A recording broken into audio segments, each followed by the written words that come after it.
Mervcon Cannon, thanks for joining us with your very interesting Lancia. I believe it's got an interesting story. It is. It's an interesting little motor car. It's what they call a Flavia Berlinetta.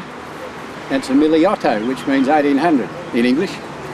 I bought the car from a farmer in Calabarin, or just out of Calabarin, and he had it stuck in his storage shed, machine shed, and it was covered in chook, poo, and I'm sure he carried sheep in the front seat at some stage.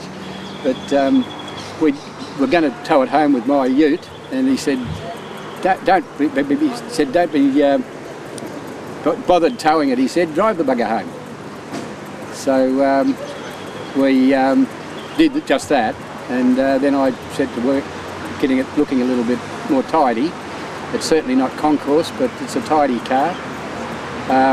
We decided to go to the Lancia rally in Castlemaine, and we didn't want to flog the little car all the way across the Nullarbor, but we did decide to put it on the train to Adelaide, and then we stayed with a good friend there, a Lancia person, and drove the 680 k's to Castlemaine, and had a wonderful time with the Lancia people there, and then drove it the 680 k's back, plus another few hundred on the way, and we never used a drop of water or a drop of oil. And no spare parts or breakdowns? No breakdowns at all. It just went like a dream.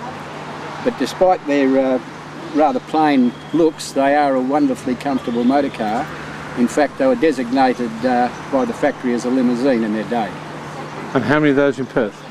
Well, I'd say that I've got probably the only two that are running at the moment, but there may be one or two sitting around in sheds or backyards. Any idea who would have sold them here originally in Perth?